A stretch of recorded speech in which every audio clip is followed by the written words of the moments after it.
If you spend years engaged in an obsessive compulsive mental state, you're not taking care of yourself, you're not cultivating an internal locus of control, you believe that your well-being is in the hands of others, you believe you need to be qualified to get this medical procedure, you need other people to call you sir or to call you ma'am. I mean, there's so much unhealthy thinking just baked into the transgender ideology.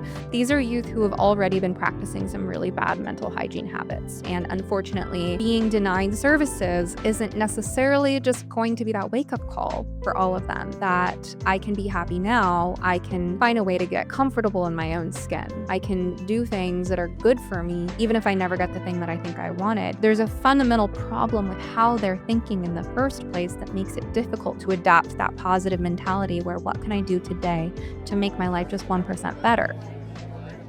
You must be some kind of therapist?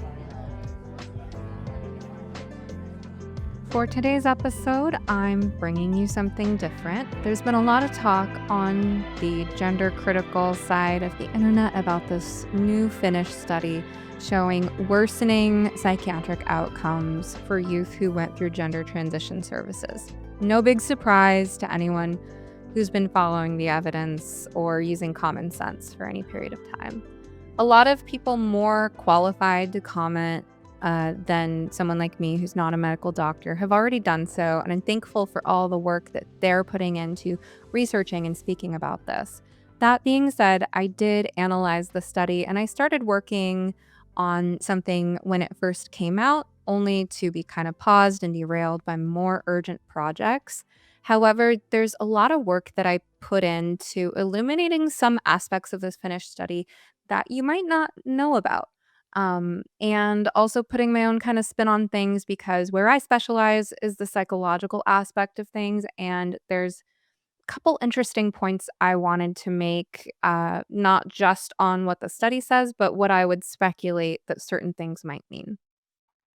So, what I'm going to do for this episode is I'm going to go to where I left the article sitting in my drafts, which I haven't opened for about a week and a half as of recording date. I was really focused on this project, and then I had to switch gears and do something else before I could finish writing this article. So, I'm going to revisit what I was working on, and then I'm going to read it to you and just interrupt myself as I go if there's something that I want to clarify or anything like that. It's going to be a little bit of a risk because, again, the essay is just a draft. There might be some unpolished pieces, maybe some redundancy. I did use AI in writing this article, but not in a lazy way. It was more like I used AI back and forth through an iterative process to help me break down and analyze different pieces just to make sure I was really understanding things. And so there's a lot of different sections of this article, each one reflecting something I was working on understanding about that study, what it means, what it doesn't mean, what we know, what we don't know. And again, I'm going to ask you to go ahead and give this a listen, even if you've already read some takes on that Finnish study, because I have a perspective on a few parts that I'm not sure is being addressed anywhere else. All right, so I'm just going to read this to you and then I'll interrupt myself when I feel like it. All right, summary of key findings from the recent Finnish study. This study followed 2,083 adolescents and young adults, under 23 at outset, who sought gender identity assessments at Finnish gender clinics between 1996 and 2019, comparing them to 16,643 age matched population controls through June 2022. Because Finland centralizes gender identity assessments to just 2 university hospitals, this is a rare, truly nationally representative dataset. The mean age of participants at first contact was 18 and a half, but the age of the youngest is not known. About the controls. Each participant was matched with 4 male and 4 female age-matched controls. Note the 8-to-1 ratio in the numbers I presented earlier. This is significant because females who identified as males were not compared exclusively to females or exclusively to males and vice versa. So in other words, there's no way to say, oh, they use the wrong controls because they use people of the same sex or the opposite sex or anything. It's like, no, every single participant in the study had 4 same-sex and 4 opposite-sex controls that they were matched to. Timeline. Follow-up began at each participant's first appointment at the gender identity clinic and ended either at death or June 2022 when the dataset was compiled. So those who were seen earlier in the study period, closer to 1996, had much longer follow-up than those seen more recently. Therefore, while mean and medium follow-up times were both around 5 years, maximum was 25 years. Notably, mortality data was not discussed. So what I mean by that is that earlier it says, they stopped following them if they died, but we don't know much about the people who died. How the gender-referred group is defined. The study's gender-referred group consists of anyone who attended a first appointment at one of Finland's 2 nationally centralized gender identity clinics before the age of 23 at any point between 1996 and 2019. That first appointment serves as the index date, the starting point from which all follow-up measurement begins. The inclusion criterion is, in essence, showing up once. Notably absent from this definition is any requirement for a formal gender dysphoria diagnosis, a minimum number of clinic visits, completion of the assessment process, or an expressed desire for medical intervention. A single appointment was sufficient for inclusion. So what that means is they tracked everyone who ever showed up at one of the country's 2 gender identity clinics. What this definition captures well, because Finland routes all gender identity assessments through just 2 university hospitals, that first appointment represents a meaningful and administratively consistent threshold across the entire country and the full 3-decade study period. This is a strength. It means the gender-referred group is comprehensive and unlikely to be systematically skewed by referral patterns at individual clinics or regional variation in practice. Where the definition introduces ambiguity, the single appointment threshold means that the gender-referred group almost certainly contains individuals at very different points along the clinical spectrum. It includes those who went on to complete full assessment and pursue medical intervention, but it also includes those who attended once and never returned, whether because they decided gender services were not relevant to their situation, because a clinician determined further assessment was not warranted, because their concerns resolved, or for reasons the data cannot capture. All of these individuals are counted equally in the gender-referred group, and their subsequent psychiatric outcomes contribute equally to the findings. This is not a flaw unique to this study. It reflects the inherent challenge of using administrative registry data, which records contacts rather than clinical trajectories. But it is worth bearing in mind when interpreting the psychiatric morbidity features. The 45.7% pre-referral psychiatric treatment rate, for instance, represents the full spectrum of everyone who ever walked through the door of a gender clinic in Finland during that time period, not only those who were ultimately diagnosed with gender dysphoria or who pursued so-called treatment. Practical implications for how the study should be cited. Readers and clinicians should be careful not to conflate gender referred with diagnosed with gender dysphoria or actively pursuing gender reassignment. The gender referred group is broader than either of those categories. This does not diminish the study's findings, which remain striking even under a conservative interpretation. But it does mean that claims about the psychiatric burden of gender dysphoria specifically, as opposed to gender clinic attendees broadly, should be made with appropriate precision. How psychiatric care is defined.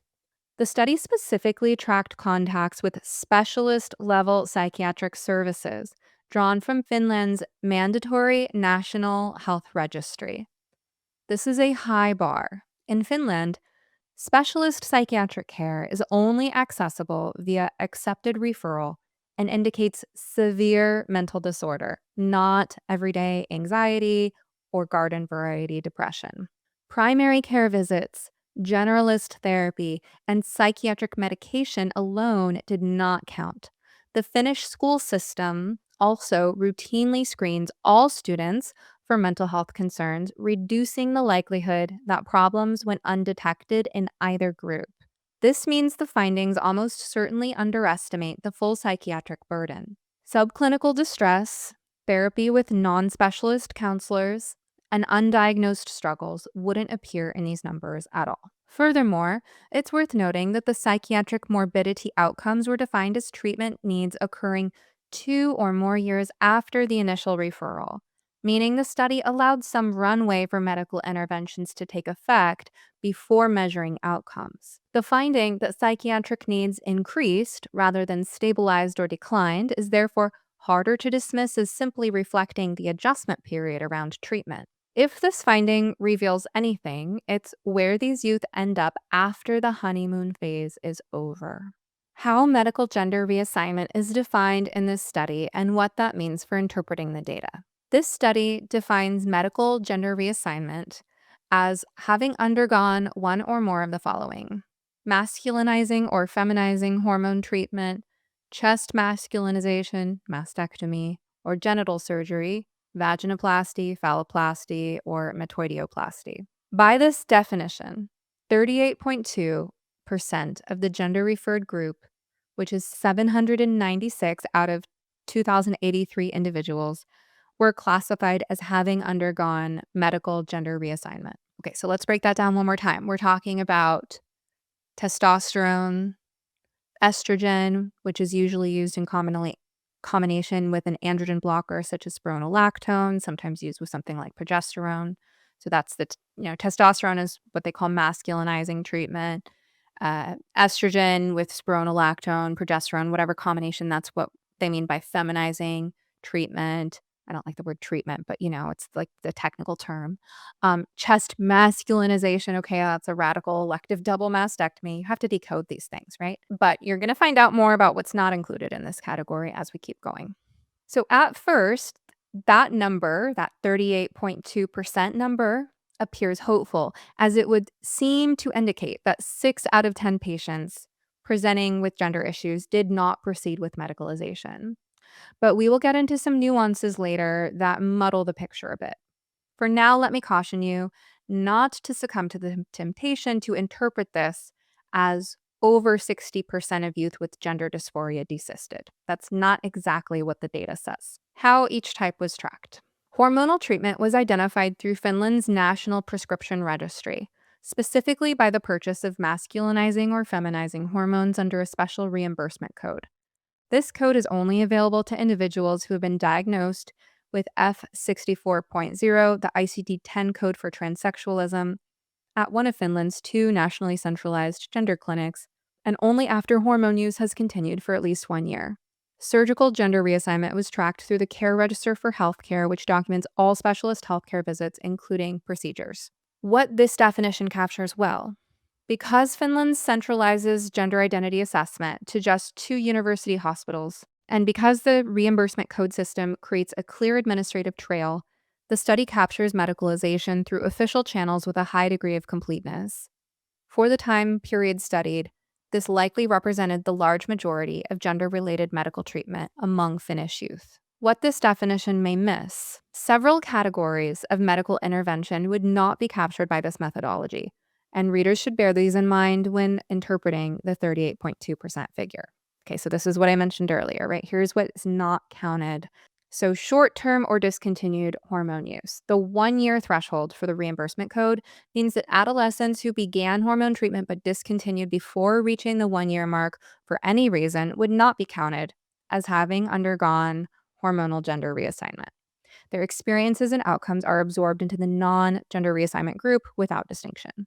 Okay, does that make sense? So out of the 62% of people who were considered to have not medicalized, some of them might have been on hormones short term. Also not included, hormones obtained outside the official system. The reimbursement code requirement means only individuals who went through the centralized clinical pathway are counted. Anyone who obtained masculinizing or feminizing hormones through other means, private prescriptions, online sources, or care obtained abroad, would not appear in the hormonal gender reassignment category, regardless of how long they used them or what effects they experienced. That being said, outside of system access in Finland was considerably more limited than it would be in the United States. Finland's healthcare is highly centralized. Telehealth hormone providers like Gender GP faced significant regulatory barriers to serving Finnish patients and could not ship medication directly to Finland. Private gender related care was expensive and rare, and obtaining hormones through unofficial channels required either illegal sourcing or international travel. The result is that the Finnish registry almost certainly captured the large majority of hormone use in this population, making it a far more complete data set than would be possible in the American context, where informal access through informed consent clinics, online prescribers, and Planned Parenthood locations is widespread, geographically fragmented, and largely untracked. Also, not included in this definition of medical gender reassignment, puberty blockers. The study does not appear to separately track the use of GnRH analogs, puberty blockers, such as Lupron, which are often the first medical intervention offered to younger adolescents. Whether puberty blocker use was captured under another category or excluded entirely is not addressed, meaning an early phase of medicalization may be invisible in the data, again, in that 38.2% figure. And finally, another medical category not counted in this study as medical gender reassignment is non-genital feminizing surgeries.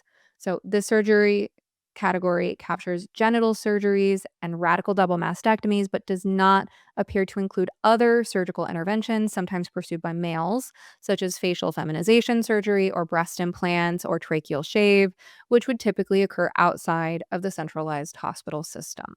Why this matters? The practical effect of these gaps is that the study's gender reassignment and non-gender reassignment groups are not as cleanly distinct as they might appear. Some individuals classified as non-gender reassignment may have undergone medical intervention that wasn't captured, such as puberty blockers not followed by hormones, hormones taking for less than a year, or facial feminization surgery. Findings about psychiatric outcomes in the GR plus group, the gender reassignment group, should be understood in that context. All right, now for the key findings, what you've all been waiting for. High pre-existing psychiatric burden. Nearly half of gender-referred adolescents, 45.7%, had already required specialist psychiatric care before their first gender clinic visit, compared to 15% of controls, a threefold difference. The psychiatric treatment these youth received also had typically been more intensive, suggesting long-standing or severe symptoms, not mild or recent onset. Again, so to recap, specialist psychiatric care means a very particular thing in Finland, as we discussed. Almost half of the kids who showed up even once to any gender clinic had seen this kind of specialist before they walked through the door. So these are high distress kids to begin with, compared to 15% of age-matched controls. Next, psychiatric needs don't improve after medical intervention. Who would have thought? 2 or more years after their initial referral, 61.7% of gender-referred adolescents needed specialist psychiatric care, up from that 45.7% figure before referral. Controls held essentially steady at 14.6%. Medical gender reassignment did not reduce this burden. Also, the post-2010 surge brought more vulnerable youth. Among youth referred after 2010, the rate of prior psychiatric treatment had doubled compared to earlier cohorts. No similar trend appeared in the general population, suggesting this isn't simply a reflection of broader youth mental health trends or improved detection. It reflects a change in who is being referred. Elevated risk persisted even after controlling for prior psychiatric history. After accounting for pre-existing psychiatric treatment, birth year, and index year, all gender-referred adolescents still had hazard ratios roughly 3 times higher than female controls and 5 times higher than male controls for subsequent psychiatric treatment needs, regardless of whether they underwent medical intervention or not. Those who underwent medical reassignment showed the sharpest increases. Among males who pursued feminizing reassignment, psychiatric morbidity rose from 9.8% before referral to 60.7% afterward. Okay, so from less than 10 to over 60%. Among females who pursued masculinizing reassignment, it rose from 21.6 to 54.5.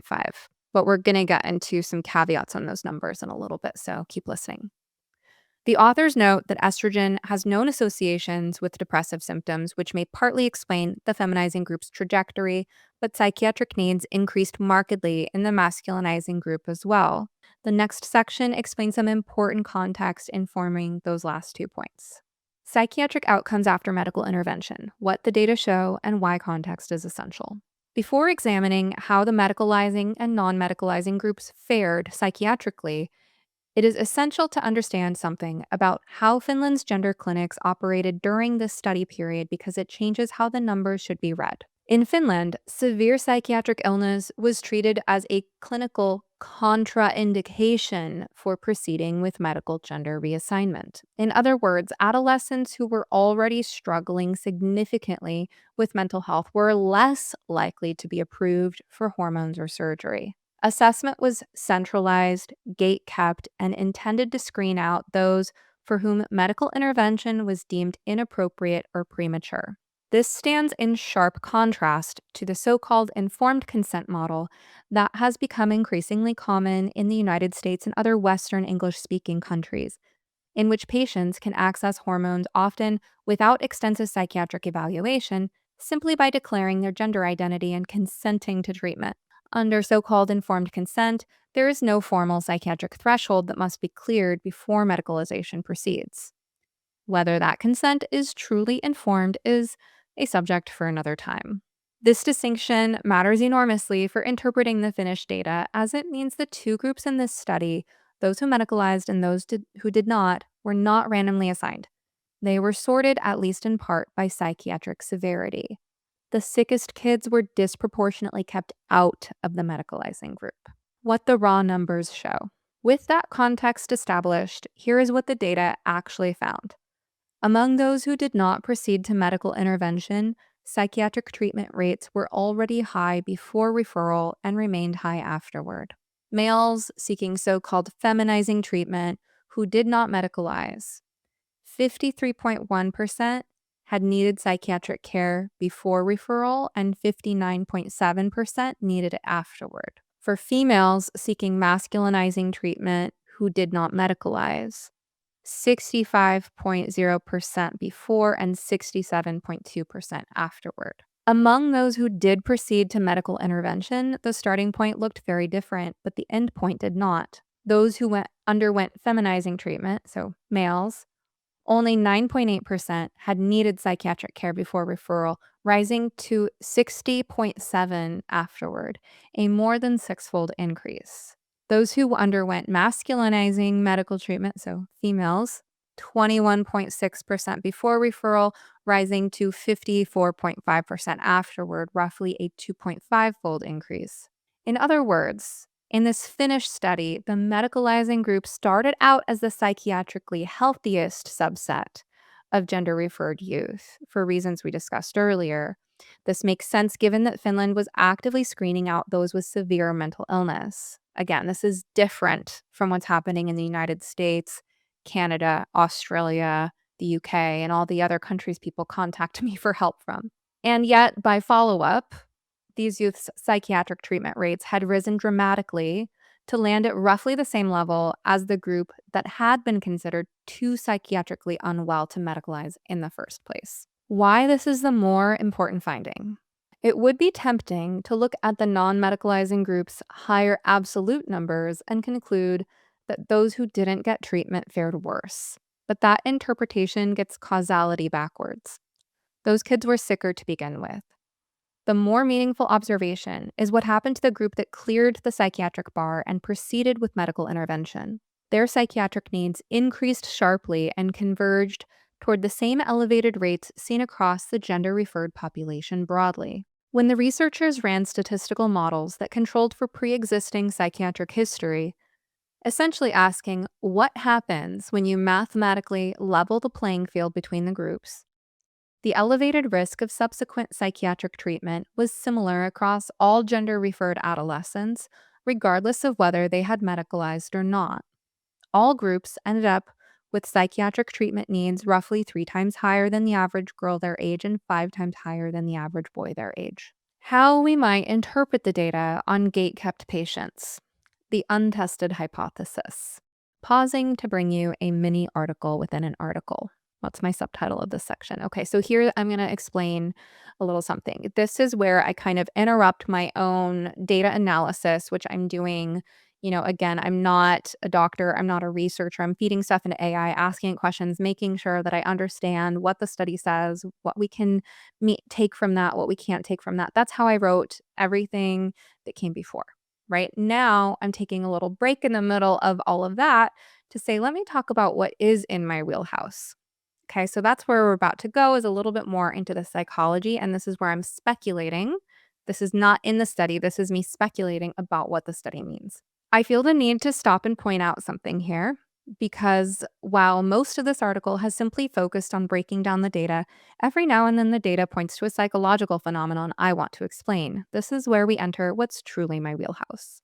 As we've just discussed, patients who wanted to medicalize but were prevented from doing so by authorities who deemed their psychiatric comorbidities too severe and gender reassignment thus contraindicated by Finnish standards, continued to remain psychiatrically distressed.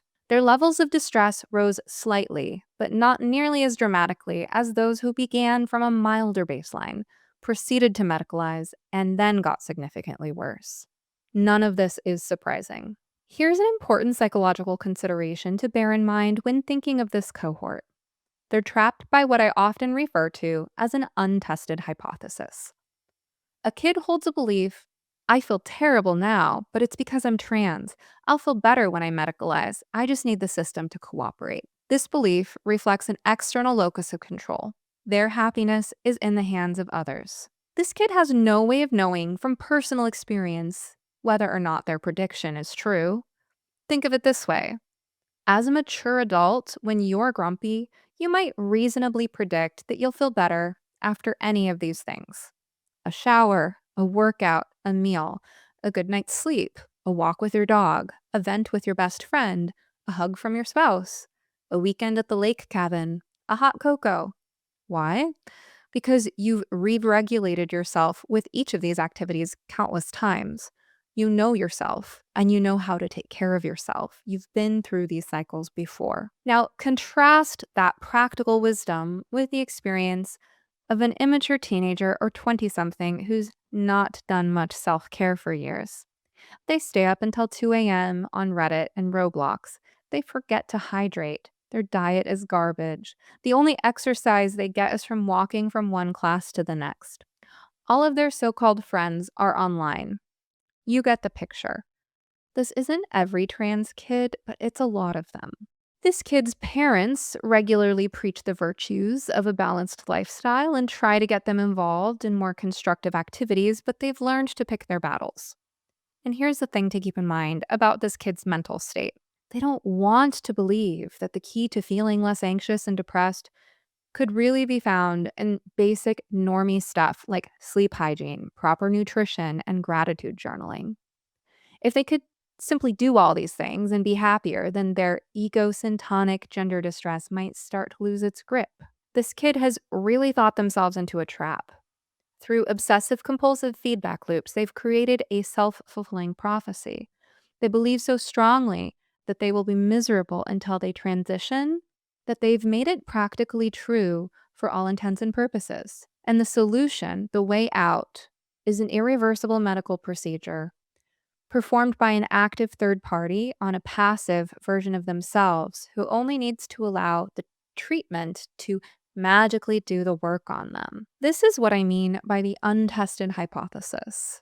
There's no real life feedback loop here, no real self-knowledge, self-care, self-agency, self-regulation. There's just a fantasy that something magical and beyond the individual's own doing, the magical substance or procedure, The external validation of strangers who give one the fleeting euphoria of passing will transform their inner experience, even though our inner experience takes place in our brains, and that's not actually how our brains change. So, what does all this have to do with the study? Well, I'm getting there, but I'm glad I took this detour because I've been meaning to articulate this concept in the course for a while. See, the kids who were psychiatrically sicker at the outset and were thus barred by medical authorities from proceeding with medicalization due to how the Finnish system works never got to test out their hypothesis. They were blocked, again, by an external entity from proceeding down the path that they strongly believed would alleviate their distress. And because by this point they had spent years reinforcing their anxious and depressive mental states as evidence of being trans, reinforcing that egosyntonic mental illness and external locus of control, when the authorities said no, they simply felt worse. It reinforced the depressive, paranoid, hopeless, helpless worldview they'd spent years cultivating. It remained someone else's fault that they couldn't get better. Their locus of control remained external. Hitting that wall, being told, no, you may not proceed, didn't change their brains. It didn't serve as a light bulb moment. They didn't think thoughts like these. When one door closes, another opens. Rejection is God's protection. I wasn't too sure about that path anyway. Some part of me wanted out. Maybe this isn't meant for me. Maybe I'm not even trans. You know what? Maybe there's something I can do to improve my life and my mental health today, starting right where I am. Something that doesn't depend on any doctor or authority figure or on anyone to recognize me as the gender I want to be seen as. Maybe I can even be happy without being seen as my desired gender. Today's the day I start training for a marathon. Maybe I'll adopt a rescue dog. That's what they're not thinking. I don't know that this description I just gave is entirely factual. It certainly can't describe everyone in that cohort. I can't get inside every single person's head. But this is an educated guess that I can offer based on my unique perspective on these kids. And it probably at least describes some of them to some extent. And that's part of why it's so messed up that society went along with the madness in the first place. Your trans-identified kid won't listen to reason, because reason isn't what they need right now. They need a parent who knows how to communicate in an empathic yet strategic manner. ROGD Repair gives you over 120 lessons in the psychology and communication tools that actually work when normal parenting doesn't. Plus, RepairBot, your 24/7 AI coach trained on my entire body of work, ready to help you navigate tough moments in real time. Visit rogdrepair.com and use code SOMETherapist2026 to take half off your first month. Back to the main thread and the study at hand, what this means for American practice. This finding is particularly sobering when considered alongside the American so-called informed consent model. Finland's medicalizing group represents young people who were carefully assessed, screened for psychiatric contraindications, and approved for so-called treatment through a rigorous centralized system. Even under those conditions, medical intervention severely increased psychiatric distress. Under so-called informed consent practices, adolescents with active, severe psychiatric illness, the very population Finland was specifically excluding, may be proceeding directly to hormonal treatment without equivalent screening. If the psychiatrically healthiest gender-referred youth in Finland still showed sharply rising psychiatric needs after medical intervention, the question of what outcomes look like for a less screened population is one that American medicine has yet to adequately answer. What this study does and does not tell us about desistance. The Finnish Register study by Ruska et al., 2026, is frequently cited as a large, high-quality data set on gender-referred youth. And it is, but has significant limitations when it comes to the question of desistance specifically. What the study cannot tell us. The study reports that 61.8% of gender-referred adolescents did not proceed to medical gender reassignment as defined. However, this figure cannot be interpreted as a desistance rate. The non-medical group almost certainly contains several distinct populations whose outcomes the study cannot separate. So a lot of this we've been over already. As you can tell, I was kind of like out of order in my process of putting all these pieces together. So the groups not included are youth, as we were just talking about, who were denied treatment due to severe psychiatric contraindications, youth who were still in the assessment pipeline when the dataset closed, youth who desisted or detransitioned, that is, who no longer identified as transgender or chose not to pursue medicalization after reflection. And again, let me put another little asterisk on that, right? We're talking about that 62% group. So we know some of them desisted, and the ones who detransitioned, they would be detransitioners who were on hormones for less than a year, or who got hormones on the black market, or who are on puberty blockers but not hormones. Because earlier we talked about how if they were on hormones for more than a year, if they had a mastectomy or genital surgery, then they would be counted in that GR group. So the detransitioners in the study are people typically who are either on puberty blockers or on hormones for a short period of time, or who didn't do any of that but had something like facial feminization or tracheal shave. All right, youth who pursued hormones outside the officialized system, which would not appear in the registry, and youth who began hormones, just like I was saying, okay, but discontinued before the 1-year threshold required for the special reimbursement code to be recorded. All right, so because the study cannot distinguish between these pathways, the 61.8% figure tells us only that the majority of referred youth did not complete medical intervention through official channels. It tells us nothing reliable about how many of these youth ultimately identified as transgender, how many came to understand their distress differently over time, or how many would describe themselves as having desisted. What I would really like to know is what was the percent of kids who were held back because their psychiatric distress was too high? What the study does suggest indirectly, the dramatic increase in pre-existing psychiatric morbidity among those referred after 2010, with rates doubling compared to earlier cohorts, lends some indirect support to the clinical observation that the more recent referral population includes a meaningful proportion of adolescents whose gender distress may be secondary to other mental health challenges. The authors themselves note this possibility explicitly.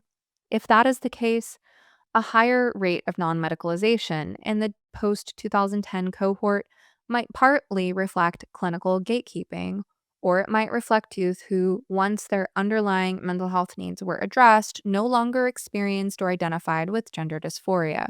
Again, the data cannot confirm this, but is consistent with it.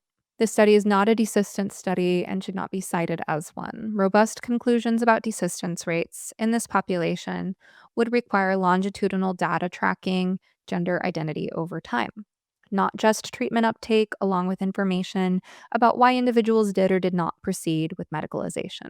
What the study does contribute powerfully is evidence that the psychiatric needs of gender referred youth are severe, persistent, and not resolved by medical intervention, but actually worsened by it, which is a clinically important finding in its own right, independent of the desistance question. What the authors conclude. The authors are careful but pointed. For some adolescents, gender dysphoria may be secondary to underlying mental health challenges, you think, rather than the primary driver. The considerable psychiatric morbidity present before these youth ever contacted gender services and its increase over time suggests that mental health struggles are not simply a product of gender distress waiting to be resolved by a transition. Psychiatric needs must be thoroughly assessed and adequately treated before and after any irreversible medical transition. Well, that's okay. So that's the end of the draft of the article that I have so far. And of course, authors of a scientific study are always so cautious in making meaning of their findings. But of course, so just to recap the most significant findings, this is a very comprehensive data set in a country with a much different system than ours, where the people who were the most mentally ill at outset were not allowed to proceed with what they call medical gender reassignment. And so everyone ended up equally bad. So the people who were prevented from going on with medical gender reassignment went from bad to worse. And the ones who were allowed to, not everyone did, right? Not everyone who passed the psychiatric well-being threshold did choose to go on, but of those who did, they got much, much worse. And we know that this is essentially concretizing a temporary problem. So I really felt like I wanted to fill in the missing piece with that sort of mini essay within an essay about the untested hypothesis, which is a concept I've been wanting to articulate for a while anyway in RGD repair. So I'm glad I had an opportunity to do it here. Right. So we have a population of kids who thought this was what they wanted and were able to go through with it because they passed the screening criteria, and then they got worse. They needed more intensive specialized psychiatric care. Again, this is not routine depression and anxiety. This is not routine ADHD meds prescribed by your GP. This is kids who needed an intensive level of services. So if they passed the screening criteria, then they needed those services a lot more at the end. And if they didn't pass those screening criteria, then their needs also went up a little bit, right? And so, again, the untested hypothesis part that I'm inserting is a possible explanation. That's just part of how I think about these things psychologically, right? That if you spend years engaged in an obsessive compulsive mental state, you're not taking care of yourself, you're not cultivating an internal locus of control. You believe that your well being is in the hands of others. You believe you need to be qualified to get this medical procedure, and you need other people to call you sir or to call you ma'am. I mean, there's so much unhealthy thinking just baked into the transgender ideology that, oh, I need strangers to see me a certain way. Like, that's a recipe for disaster no matter who you are, right? So if you spend crucial developmental years building an unhealthy brain, exercising neuroplasticity in a way that's not likely to lead to good long-term outcomes, building that external locus of control, feeling like you can't move on with your life, you can't get comfortable in your body, you can't date, you can't find a personal style of, styling and grooming that makes you look good and feel good. You can't get in your body, you have to be dissociated. Why? Because all of it is evidence that you're trans. And if you take the time to get comfortable in your body now and accept that, okay, I wasn't approved for these services, I'm never going to get the drugs and surgeries I wanted. Maybe there's another way, right? So sorry, I'm having a difficult time completing sentences, but I'm saying these are youth who have already been practicing some really bad mental hygiene habits, right? And unfortunately, being denied services isn't necessarily just going to be that wake up call for all of them that I can be happy now. I can find a way to get comfortable in my own skin. I can do things that are good for me, even if I never get the thing that I think I wanted.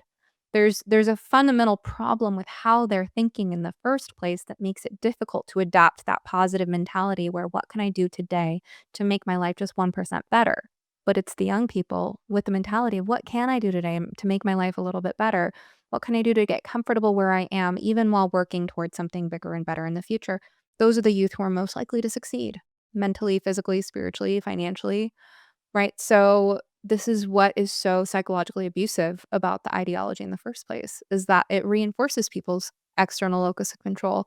Their sense of their happiness lies in the hands of doctors and strangers and how they're perceived and how they're called and things like that, which actively disincentivizes them, right? Once they bought into this, oh, it's because I'm trans, then they don't want to get comfortable. It's like if someone took you to a hotel and said, you can stay here, but it's not a safe or comfortable place. And really soon, we're going to help you move into this really glamorous apartment.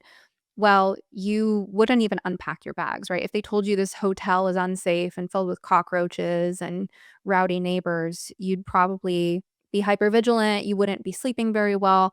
You wouldn't even unpack your toiletries, right? You'd have your bag packed to be ready to go at any moment. You're not settling in. You're not making that hotel room comfortable, especially when you think that, well, pretty soon I'm moving in this glamorous apartment. It's going to be safe. It's going to be beautiful. That's where I'm really going to unpack and settle in. I don't want to even begin to try to make myself at home here because I need to be ready to leave at any moment. The hotel room is the body. The apartment is the fantasy body, the artificial self that they've constructed, right? This is what gender ideology does to people. It says, don't settle in, don't unpack, don't get comfortable here. We're going to help you get to a better place. This is not the right place for you. You should not feel comfortable here. If you feel comfortable here, it's evidence you're not really trans. So don't get comfortable. You have to keep feeling uncomfortable here because that's evidence that you're really trans. You see the problem? The incentive structure is whack. So that's what's psychologically abusive about all this. And that's why, sadly, it does not surprise me that the kids who were so-called denied treatment didn't get better. right? Because how were they being spoken to? What were the messages from society and from providers? That was my 2 cents that I wanted to insert into the conversation about the Finnish study. I hope this has been helpful. Thanks for listening. Thank you for listening to You Must Be Some Kind of Therapist. If you enjoyed this episode, kindly take a moment to rate, review, share, or comment on it using your platform of choice. And of course, please remember, podcasts are not therapy, and I'm not your therapist. Special thanks to Joey Pecoraro for this awesome theme song, Half Awake, and to Pods by Nick for production. For help navigating the impact of the gender craze on your family, be sure to check out my program for parents, ROGD Repair. Any resource you heard mentioned on this show, plus how to get in touch with me, can all be found in the notes and links below. Rain or shine, I hope you will step outside to breathe the air today. In the words of Max Ehrmann, with all its sham, drudgery, and broken dreams, it is still a beautiful world.